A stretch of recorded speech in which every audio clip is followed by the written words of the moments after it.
قبروں کی صفائی کرنے کے لیے ایک دن میں قبرستان سے گھاس کاٹ رہا تھا کہ اچانک مجھے کسی شخص کے رونے کی ہلکی ہلکی آوازیں آنے لگی۔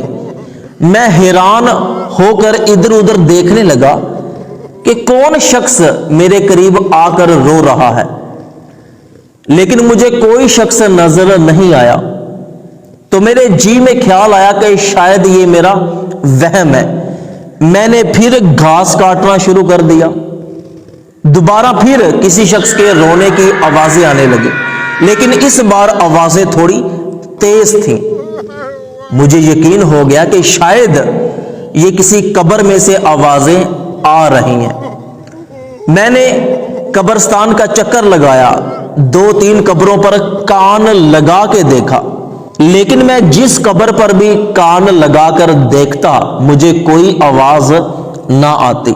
تو اچانک میری نظر ایک ایسی قبر پر پڑی جس کے اوپر بہت بڑا سوراخ تھا۔ میں جیسے جیسے اس سوراخ والی قبر کے قریب جاتا گیا، میرے دل میں خوف بڑھتا گیا۔ میں نے بڑی ہمت کر کے اس قبر پر کان لگایا، اور جیسے ہی میں نے اس قبر پر کان رکھا تو مجھے پھر سے کسی شخص کے رونے کی آوازیں آنے لگی۔ اچانک آوازیں اتنی تیز ہو گئی کہ ایک دم جیسے کوئی شخص چیخ اور چلا رہا ہے، جیسے قبر کے اندر کسی شخص کی ہڈیاں ٹوٹ رہی ہیں۔ تو میرے ہوش اڑ گئے، پیروں کے نیچے سے زمین نکل گئی۔ میں نے تیزی کے ساتھ وہاں سے دوڑ لگا دی، اور میں کئی مرتبہ دوڑتے دوڑتے قبرستان میں گرا، اس لیے کہ میرے ہوش ہی قائم نہیں تھے۔ بڑی مشکل سے، بڑی ہمت کر کے میں اس قبرستان سے نکل گیا، علاقے میں آیا، ایک شخص کو اپنے ساتھ لیا جو اس قبرستان میں اکثر آیا جایا کرتا تھا۔ ہر بندے کا اسے پتا تھا کہ کون سی قبر کس بندے کی ہے۔ تو میں اس کے ساتھ قبرستان میں آ گیا، ساری بات اس کو بتائی کہ میں اس قبرستان سے گھاس کاٹ رہا تھا تو مجھے کسی شخص کے رونے کی، چیخنے چلانے کی آوازیں آنے لگی۔ تو ایک قبر پر بہت بڑا سوراخ تھا، میں نے اس قبر کے اوپر کان لگایا تو مجھے زور زور سے چیخنے اور چلانے کی آوازیں آنے لگی، میرے ہوش اڑ گئے۔ تو میں یہاں سے دوڑ گیا اور بڑی مشکل کے ساتھ میں علاقے تک پہنچا۔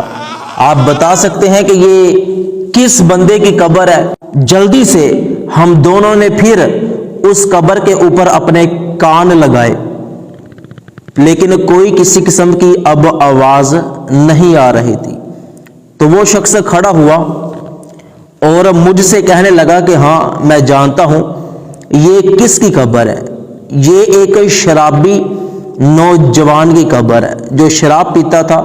اس کا ایک بوڑھا باپ تھا جو بکریاں چراتا تھا۔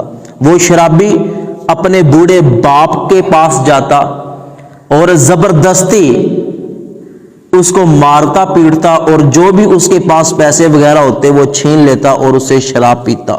وہ روزانہ اپنے بوڑھے باپ کو مارتا پیٹتا، اس سے پیسے چھین لیتا، اور ایک دن اس نے اپنے بوڑھے باپ کو قتل کر دیا۔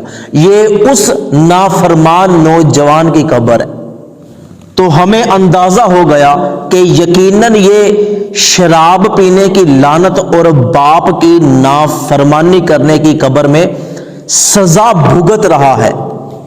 تو دوستو، قبر کا عذاب حق ہے، اور جو بندہ والدین کا نافرمان ہوتا ہے، حدیث مبارکہ میں آتا ہے کہ اس کو دنیا میں بھی سزا ملتی ہے، آخرت میں بھی عذاب ملتا ہے۔